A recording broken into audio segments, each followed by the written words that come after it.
So hey guys, welcome back to another video of स्वालम star and I hope कि तुम लोग बहुत ही ज्यादा अच्छे मजे में होगे। वीडियो में आगे बढ़ने से पहले कहना चाहूंगी कि अगर तुमने इससे पहले का एपिसोड अभी तक चेकआउट नहीं किया है तो पहले जाओ और जाके उसे देख लो, वरना यहाँ तुम्हें कुछ समझ नहीं आने वाला। और अगर तुमने देख लिया है तो मैंने किसी देर के आज के इस वीडियो को शुरू करते हैं। सो होमीज, जैसा कि हमने लास्ट एपिसोड में देखा था जहाँ पर पर्पल बेल किंग ने लू फेंग और किंग चेंजिन दोनों को अपने ट्रैप में फंसा लिया था और वो उन्हें पूरी तरीके से मारने की कोशिश करता है, लेकिन यहाँ पर जो किंग चेंजिन है वो खुद को ही सेल्फ डिस्ट्रक्ट करके पर्पल बेल किंग और लू फेंग दोनों को मारने की कोशिश करता है। लेकिन हम देखते हैं कि पर्पल बेल किंग का ये जो डिवाइन शील्ड होती है उसने इसकी जान बचा ली थी, साथ ही यहाँ पर लू फेंग ने भी अपनी जान बचा ली थी। लेकिन यहाँ पर पर्पल बेल किंग इस उम्मीद में होता है कि शायद उसने उन दोनों को मार दिया है और अब उनके ट्रेजर रिंग उसके हो जाएंगे, लेकिन उसके होश से तब उड़ जाते हैं जब लू फेंग उसके सामने सही सलामत आता है। जिसके बाद लू फेंग इस सैक्रिफाइस टावर के बाहर जाकर गोल्डन हॉर्न बीस्ट के फॉर्म में आकर जो धुलाई लगाता है पर्पल बेल किंग की कि उसकी अकल ठिकाने लग जाती है। इसी के साथ वो यहाँ पर स्टार फैंटेसी किंग को जुइका और जो किंग चेंजिन है उनके स्पेस रिंग्स देता है, लेकिन वो यहाँ पर उन्हें एक्सेप्ट नहीं करती और कहने लगती है कि तुमने मेरी बहुत मदद की है तो मैं इसे तुम्हें एज अ गिफ्ट के तौर पर देना चाहती हूँ। इसी के साथ यहाँ पर लू फेंग और स्टार फैंटेसी किंग दोनों के रास्ते अलग हो जाते हैं। सो हम इस हमारे एपिसोड के स्टार्टिंग में ही हम यहाँ पर लू फेंग और बावाता को देखते हैं, जहाँ पर लू फेंग ने अपने पहले आइडिया यानी कि याशिका के क्लोन बनाकर उस ट्रेजर बॉक्स को ओपन करने की कोशिश करता है और हम देखते हैं कि वो इसमें सक्सेस भी हो जाता है और वो सिस्टम भी बहुत इजीली उसे आइडेंटिफाई कर लेती है। और जैसे ही इस सिस्टम उसे एक्सेप्ट कर लेती है तो यहाँ पे बावाता की खुशी का ठिकाना नहीं रहता और फाइनली हम उस ट्रेजर बॉक्स को ओपन होता हुआ भी देखते हैं, जिसके अंदर से बहुत ही रेयर टाइप के 3 स्पेस रिंग्स दिखती है, जिसे देखकर बावाता कहने लगती है कि लू फेंग तुम अब बहुत ही जल्द अमीर बनने वाले हो। और यहाँ पर वो फर्स्ट रिंग को स्कैन करते हुए बताने लगती है कि इस पहले रिंग के अंदर इस हद तक का वेल्थ मौजूद है जो कि यानजी ट्राइब से बिलोंग करता है और जितने भी लोग इमॉर्टल लेवल के नीचे हैं उन सभी का ट्रेजर इसमें मौजूद है। इसी के साथ वो दूसरे स्पेस रिंग के बारे में हमें बताती है और कहती है कि ये जो दूसरा रिंग है इसमें इमॉर्टल पावर हाउस के बहुत ही पावरफुल इक्विपमेंट्स और मटेरियल्स मौजूद है और जो कि बहुत ही ज्यादा कीमती है। और अगर इसका मोटा मोटा हिसाब में बताऊं तो ये 560 बिलियन मिक्स्ड युआन से भी ज्यादा है। जो सुनकर लू फेंग भी हैरान हो जाता है, कहने लगता है कि सीबी का जो स्पेसशिप है वो 6.1 बिलियन मिक्स्ड युआन में सेल हुआ था और अब देखो अचानक से मेरे पास उससे 100 गुना ज्यादा रकम आ चुकी है, जिसका मतलब ये है कि अब अंदाजा लगाओ कि मेरे पास कितने सारे स्पेसशिप हो सकते हैं। यहाँ पर हम देखते हैं कि लू फेंग भी हैरान हो जाता है कि तभी यहाँ पे बावाता थर्ड स्पेस रिंग को उठाते हुए कहती है कि ये जो चीज तुम देख रहे हो ये बहुत ही ज्यादा रेयर है, क्योंकि इसके अंदर यानजी ट्राइब का सबसे powerful treasure space locking arm मौजूद है। और हम देखते हैं कि जैसे ही लू फेंग इसे यूज करता है उसे अपनी बॉडी में एक बहुत ही अलग सा पेन होने लगता है, लेकिन तभी यहाँ पर वो इसके पावर को देखकर भी हैरान था और बावाता बताने लगती है कि अगर इसे यूज किया जाए तो ये अपने आसपास के 1 मिलियन किलोमीटर के एरिया को इफेक्ट कर सकती है और जिसका मतलब ये कि अगर इसे यूज किया जाए तो इसके रेंज में आने वाली हर एक स्पेस फ्लक्चुएशन पूरी तरीके से लॉक हो जाएगी। जिसका मतलब ये है कि इससे फर्क नहीं पड़ता कि हमारे सामने कौन सा अपोनेंट है, लेकिन वो स्पेस लॉस को ब्रेक नहीं कर सकता। लेकिन हम देखते हैं यहाँ पर लू फेंग को बहुत ही ज्यादा पेन होता है और हमारे एक्सप्लेनर बावाता हमें बताती है कि वो इसलिए क्योंकि ये जो स्पेस लॉकिंग आर्म है इसका एक साइड इफेक्ट ये भी है कि ये बहुत ज्यादा एनर्जी को कंज्यूम करता है। इवन कि अगर इसे 1 मिनट के लिए भी यूज किया जाए तो ये 13.2 मिलियन पॉइंट्स को कंज्यूम कर लेगी। यहाँ पर हम देखते हैं कि लू फेंग इमीडिएटली इसे डीएक्टिवेट करता है और कहने लगता है कि जब मेरी सिचुएशन बहुत ही ज्यादा खराब होगी मुझे शायद तभी इसे यूज करना चाहिए। कि तभी यहाँ पर लू फेंग को एक नोटिफिकेशन आता है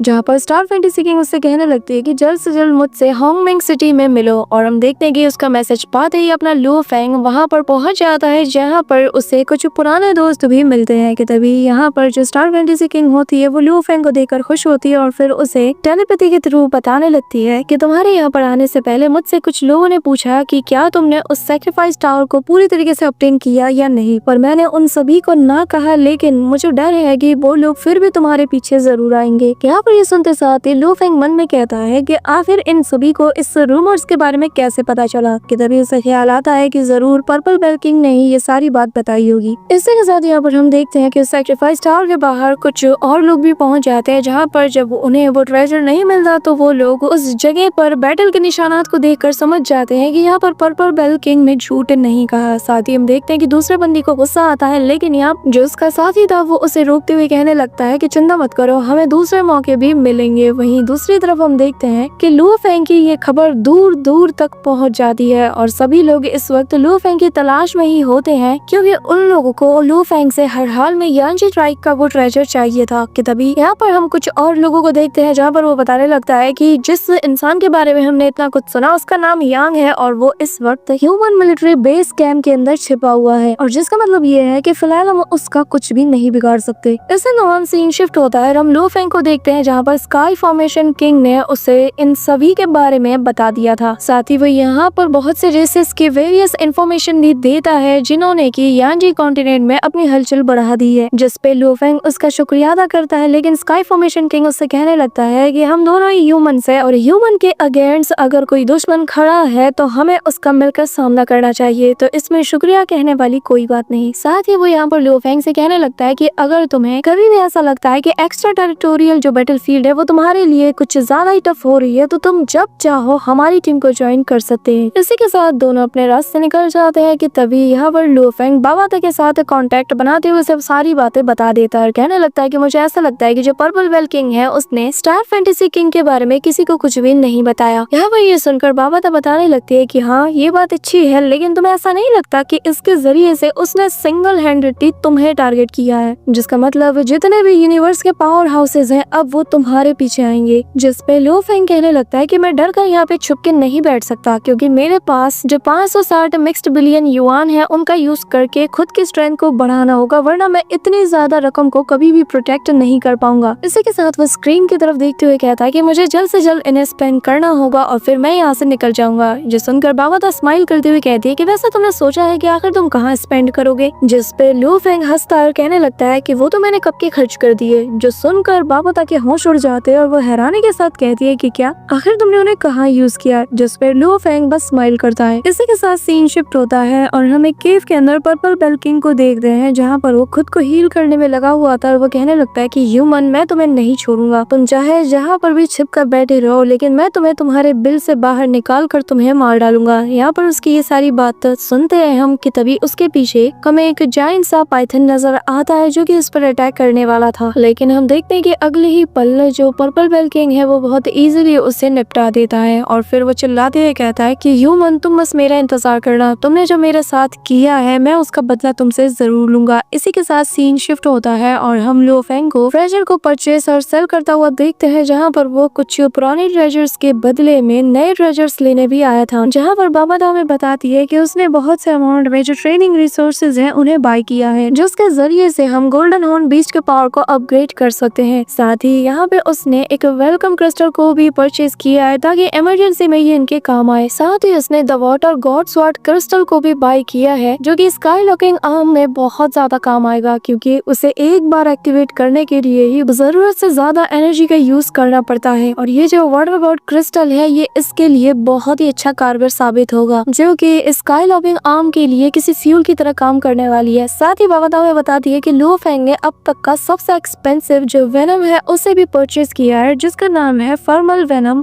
और जिसे यूज करने के लिए लू फेंग के पास एक कमाल का आइडिया है। अब यहाँ पर इतनी सारी चीजों को देखकर बाबाता का तो दिमाग ही खराब हो जाता है और उसे अपनी आंखों पर यकीन नहीं होता। वो बहुत ही ज्यादा खुश नजर आती है और अगले ही पल उसे बहुत ही ज्यादा गुस्सा आता है और वो लू फेंग से कहने लगती है कि यार आखिर तुम कैसे इंसान हो, तुमने एक ही झटके में 300 बिलियन हुनयुआन से ज्यादा खर्च कर दिया। यहाँ पर ये सुनते साथ ही लू फेंग कहने लगता है कि मेरी बात तो सुनो कि आखिर मैंने इसे क्यों बाय किया। और लू फेंग बाबाता को बताने लगता है कि ये जो फॉर्मल वेनम है ये इमोर्टल्स को बहुत आसानी से डिस्ट्रॉय कर सकती है और जैसे कि खुद पॉइजन ने बनाया है और जिसके लिए बहुत से सीनियर्स कल्टीवेटर भी उसकी बहुत ज्यादा रिस्पेक्ट करते हैं और उसे एडमायर करते हैं। उसने अपनी स्किल्स की मदद से अब तक का सबसे टेरिबल वेनम को बनाया है। इसी तरह हम देखते हैं कि पॉइजन का एक होलोग्राम उसके सामने अपीयर होता है, जहाँ पर वो लू फेंग को बताने लगता है कि वैसे मैड वैन मैं तुम्हें बताना भूल गया कि आखिर तुम्हें इस पॉइजन का यूज कैसे करना है। और फिर वो बताता है कि मैड वैन मेरी बात जरा अच्छे से सुनो, तुम्हें इस पॉइजन का बस 10 ग्राम सिर्फ ये अपने किसी वेपन पर यूज कर रहा है और बस फिर इस वेपन से किया गया एक सिंगल वार ही किसी भी अल्टीमेट किंग लेवल के बंदे को मार सकते हो। यहाँ पर ये बात सुनकर लू फेंग बहुत ही ज्यादा एक्साइटेड हो जाता है और वो अपने मन में सोचने लगता है कि जरा सोचो कि ये कितना ज्यादा खतरनाक है कि बस एक सिंगल स्ट्राइक से ही मैं किंग चैंग जिन जैसे पावरफुल बंदे को निपटा सकता हूँ। और फिर लू फेंग इमेजिनेशन में हमें बताने लगता है कि अगर इसका एक कतरा किसी नदी में भी फैल जाता है तो वो नदी का पानी इस हद तक डेडली हो जाएगा कि उसके अंदर मौजूद सारे क्रिएचर मारे जाएंगे। यहाँ तक कि अगर ये पूरी तरीके से गलती से फैल भी गया तो इससे बहुत से पावरफुल कल्टीवेटर्स मारे जाएंगे सिर्फ इसे इनहेल करने की वजह से। कि तभी यहाँ पर लू फेंग उसका शुक्रिया अदा करने लगता है और हम यहाँ पॉइजन को देखते हैं जो कि थोड़ा हिचकिचाता है जैसे ही वो कुछ कहना चाहता है लेकिन वो नहीं कह पाता। इसी दौरान पीछे से वही चाम गर्ल आ जाती है और वो पॉइजन के दिल की बात यहाँ पर लू फेंग को बताती है और वो बताती है कि यहाँ पर हमारा ये जो पॉइजन मास्टर है असल में ये तुम्हें थैंक्स कहना चाहता है उन सारी मेमोरीज के लिए जो तुमने हमारे साथ मिलकर बनाई है और हमारा ये पॉइजन मास्टर उसी के लिए तुम्हें शुक्रिया अदा कहना चाहता है। अब यहाँ पर हम देखते हैं कि लू फेंग के बाकी के दोस्त भी आ जाते हैं जहाँ पे एक एक करके सभी लोग लू फेंग से मिलते हैं, उसका हाल चाल पूछते हैं और लू फेंग को भी अपने दोस्तों से मिलकर बहुत ही ज्यादा खुशी होती है। जिसके बाद वो यहाँ पर उनसे अलविदा कहते हुए उससे ट्रेजर शॉप से जाने लगता है। इसी के साथ यहाँ पर लू फेंग बाबाता को बताने लगता है कि अब हमें सबसे पहले पर्पल बेल किंग को ढूंढना होगा क्योंकि मैं जानता हूँ कि उसके पास कुछ ऐसा है जो कि मुझे चाहिए। और फिर बाबाता कहने लगती है कि लेकिन उसे ढूंढना बहुत ज्यादा मुश्किल होगा। जिस पर लू फेंग कहने लगता है कि नहीं इतना भी मुश्किल नहीं होगा, हमें बस उस पर एक बाउंड्री लगानी है। और हम फिर अगले ही पल देखते हैं कि बाबाता यहाँ पर यांजी कॉन्टिनेंट में जितने भी लोग होते हैं वहाँ पर एक अनाउंसमेंट करती है जिसमें वो बताती है कि जो भी यहाँ पर पर्पल बेल किंग को लाकर हमें देगा हम उसे 500 मिलियन हुनियॉन कॉइन्स देंगे। जो सुनकर सभी लोग शॉक्ड हो जाते हैं कि सिर्फ एक सिंगल पर्सन के लिए हमें इतने ज्यादा कॉइन्स मिलेंगे। अब हम देखते हैं कि सभी लोग अपने अपने काम में लग जाते हैं क्योंकि यहाँ पर इन लोगों को बस पर्पल बेल किंग की लोकेशन का पता देना है और जैसे ही कंफर्मेशन हो जाएगी तो इन्हें हैंड टू हैंड 500 मिलियन हुनियॉन मिल जाएंगे और ये ट्रांजैक्शन मिलिट्री सिस्टम के जरिए से किया जाएगा। जिस पर बाबाता लू फेंग से पूछती है कि वैसे एक बात बताओ आखिर तुमने यही रास्ता क्यों चुना, क्योंकि ऐसे बहुत ही कम लोग हैं जो कि लीगल ट्रांजैक्शन करते हैं जो कि लू फेंग ने यूज किया। जिस पर लू फेंग बताने लगता है कि यहाँ पर ऐसे बहुत ही कम लोग हैं जिन्हें की पता है कि मेरे पास बहुत ही ज्यादा पावरफुल ट्रेजर्स है, साथ ही मेरे पास बहुत ज्यादा वेल्थ है, लेकिन अब जबकि मैंने लीगल ट्रांजैक्शन का कहा है तो सभी लोगों को पता चल चुका होगा कि मेरे पास कितना ज्यादा वेल्थ है, जिस वजह से जितने भी पावरफुल लोग होंगे वो मेरी तरफ खींचे चले आएंगे और मेरे लिए जल्द से जल्द पर्पल बेल किंग को ढूंढ निकालेंगे। वहीं दूसरी तरफ हम एंशिएंट मिलिट्री कैंप के अंदर Purple Bell King, Beast Blood King और एरो किंग ये तीनों मजे कर रहे होते हैं। इसी दौरान एरो किंग उसके करीब आकर कहने लगता है कि यांशी कॉन्टिनेंट के जितने भी ह्यूमन इम्पोर्टर्स हैं वो सभी लोग इस वक्त हाथ धो के तुम्हारे पीछे पड़े हुए हैं। जो सुनकर पर्पल बेल किंग हंसने लगता है कि तभी यहाँ पर बीस्ट किंग कहने लगता है कि हंसो मत क्योंकि जो बाउंड्री तुम्हारे ऊपर लगाई गई है वो जुइका के सिल्वर विंग किंग के ऊपर लगाई गई बाउंड्री से दुगनी है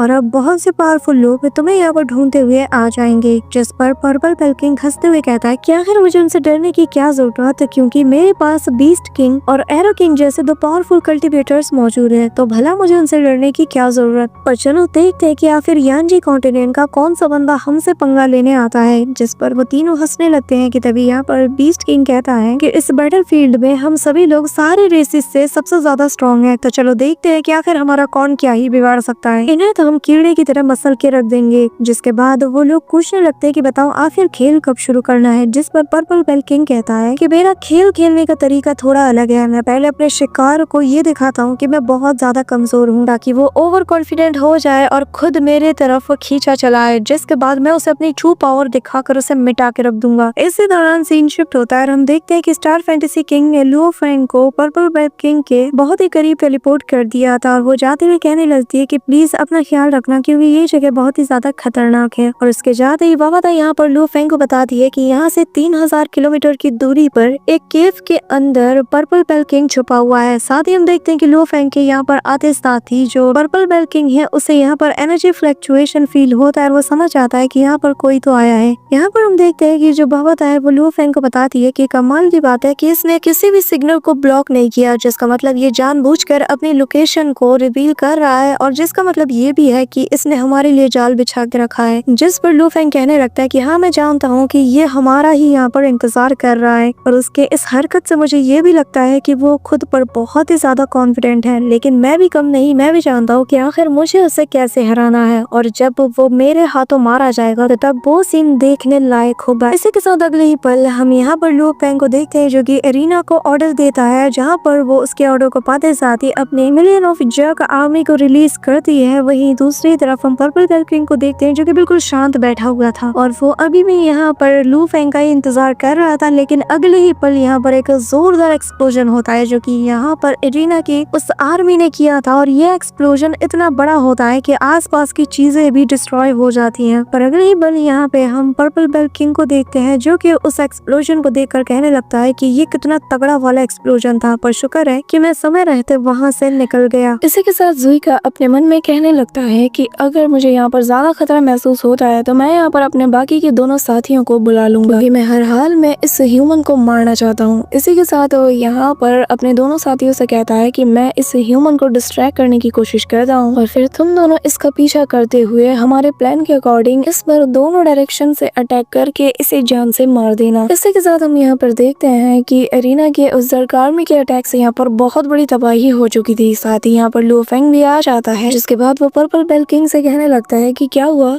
आखिर तुम छुप क्यों रहे हो? तुमने ही तो मेरे बारे में वो सारे रूमर्स फैलाए थे ताकि तुम मेरे बारे में पता लगा सकते हो, और अब जबकि मैं खुद यहाँ पर तुमसे मिलने आया हूँ तो तुम कायरो की तरह मुझसे छुप रहे हो। जिस पर पर्पल बेल किंग उससे कहता है कि कायर मैं नहीं बल्कि तुम हो, वो तुम हो जो कि अब तक छुप कर बैठे हुए थे। और हाँ, अब तो मैंने एक बहुत ही पावरफुल वेपन को भी परचेज किया है जिसके जरिए से मैं तुम्हें मार डालूंगा। जो सुनकर लू फेंग कहता है कि क्या वो जो वेपन तुमने परचेज किया है वो मैकेनिकल रेस से बिलोंग करता है या फिर फ्लेम रेस से? और उसकी बातें सुनकर वो अपने मन में कहने लगता है कि मुझे बस इसे ऐसे ही डिस्ट्रैक्ट करते रहना है ताकि यहाँ पर जैसे ही वो दोनों लोग आ जाएंगे तो फिर हम इसे जान से मार देंगे। और फिर वो यहाँ पर उसे बातों में उलझाते हुए कहता है कि मैं देखना चाहता हूँ कि सैक्रिफाइस टावर के अंदर तुम्हें क्या क्या ट्रेजर मिले हैं। जो सुनकर लू फेंग स्माइल करता है और कहने लगता है कि मैं जानता हूँ कि तुम अपनी सारी ट्रिक्स का यूज करने वाली हो और मैं ये चाहता भी हूँ ताकि तुम्हें बाद में रिग्रेट ना हो। कि तभी उसके पीछे से एक पावरफुल एरो अटैक लू फेंग के ऊपर हो जाता है, लेकिन लू फेंग अपनी स्पीड का यूज करते हुए उस अटैक से डॉज कर जाता है और अगले ही पल वो दूसरा एरो अटैक भी उस पे कर देता है, जिससे डॉज करने में यहाँ पर लू फेंग को परेशानी होने लगती है। कि तभी पीछे से हम बीस्ट किंग को भी देखते हैं जहाँ पर वो अपना पावरफुल अटैक लू फेंग के ऊपर कर देता है और उसके अटैक से लू फेंग बहुत इजीली डॉज कर जाता है। इसी दौरान Purple Bell King Lu Feng से चिल्लाते हुए कहता है कि यांग आज तुम हमारे हाथों यहाँ पे मरने वाले हो। जिसके बाद ये तीनों मिलकर एक कंबाइन अटैक लू फेंग के ऊपर करने लगते हैं, जो देखकर लू फेंग कहता है कि अच्छा अगर ऐसी बात है तो चलो फिर मैं तुम लोगों का काम आसान कर देता हूँ। ये कहते साथ ही लू फेंग अपनी स्काई लॉकिंग आर्म का यूज करना शुरू कर देता है और कहने लगता है कि चलो फिर मैं तुम्हारे लिए काम को आसान करते हुए तुम लोगों को अटैक करने का पहला मौका देता हूँ। जिसके बाद जैसे ही स्काई लॉकिंग फॉर्म एक्टिवेट हो जाता है हम देखते हैं कि पूरा का पूरा स्पेस यहाँ पर लॉक हो जाता है, जिससे ये तीनों भी शॉक्ड हो जाते हैं। और जो बीस्ट किंग है वो लू फेंग को देखकर बहुत ज्यादा हैरान था। साथ ही ये लोग यहाँ पर एक हैवी प्रेशर को भी फील कर पा रहे थे और फिर वो दोनों ही पर्पल बेल किंग से कहते हैं कि तुमने तो कहा था कि ये ह्यूमन बहुत ही ज्यादा वीक है, तो आखिर एक बार बताओ क्या तुम्हें टेलीपोर्टेशन लॉस के बारे में बिल्कुल नहीं पता या फिर तुम हमारे साथ कोई भद्दा मजाक कर रहे हो? क्योंकि जैसा तुमने इस इंसान के बारे में बताया था ये उससे कई गुना ज्यादा ताकतवर है। जिस पर पर्पल बेल किंग भी हैरानी के साथ कहता है कि इसमें मेरी कोई गलती नहीं, लेकिन यहाँ पर ये जो पैटर्न्स हम देख रहे हैं ये सैक्रिफाइस टावर की है और जब हम लोग सैक्रिफाइस टावर के अंदर मौजूद थे तो वहाँ का भी जो स्पेस है वो पूरी तरीके से लॉक हो चुका था, जिसका मतलब ये कि ये ट्रेजर जरूर से सैक्रिफाइस टावर से ही बिलोंग करता है। यहाँ पर इतने पावरफुल ट्रेजर को देखकर बाकी के दो लोग बहुत ही ज्यादा ग्रीडी होने लगते हैं और अब इन्हें लू फेंग से ये ट्रेजर चाहिए था, जिस वजह से अब ये दोनों और ज्यादा अग्रेसिव होते हुए उस पर अटैक करने लगते हैं और बीस्ट किंग कहने लगता है कि जल्द से जल्द इसे मार डालो क्योंकि हमें हर हाल में इससे ये ट्रेजर लेना होगा। कि तभी लू फेंग को हम देखते हैं जो कि इन सभी से कहने लगता है कि बहुत अच्छे, तुम लोगों ने अपने मूव्स का यूज कर लिया और अब मेरी बारी। ये कहते साथ ही वो उस फॉर्मेशन के अंदर अपने दो वेलकम सोर्स क्रिस्टल का यूज करने लगता है, जो देखते साथ ही इन सभी के पसीने छूटने लगते हैं और ये लोग बुरी तरीके से पैनिक कर जाते हैं और उनमें से कहने लगता है कि ये तो the most powerful welcome source crystal है। जिस पर लू फेंग कहने लगता है कि मानना पड़ेगा तुम्हारी आंखें बड़ी तेज है और अब मैं इन्हीं के जरिए से तुम्हें यहाँ पर मारने वाला हूँ और इन क्रिस्टल की ताकत का तो तुम्हें पता ही होगा कि ये एक पीक किंग लेवल के बंदे के सेल्फ डिस्ट्रक्शन से भी 10 गुना ज्यादा पावरफुल है। यहाँ पर हम देखते हैं कि पर्पल बेल किंग इन दोनों को बताने लगता है कि सैक्रिफाइस टावर के अंदर जब किंग चंग जिन ने खुद को सेल्फ डिस्ट्रक्ट किया किया था तो उससे ये दोनों बाल बाल बचे थे, और जिस क्रिस्टल का यहाँ पर ये यूज कर रहा है ये उससे भी ज्यादा खतरनाक है, जिसका मतलब ये कि इनके पास बचने के बहुत कम चांसेस है। इसी के साथ यहाँ पर पर्पल बेल किंग वहाँ से भागना शुरू कर देता है और अपने साथियों से भी कहता है कि जल्द से जल्द यहाँ से भागो।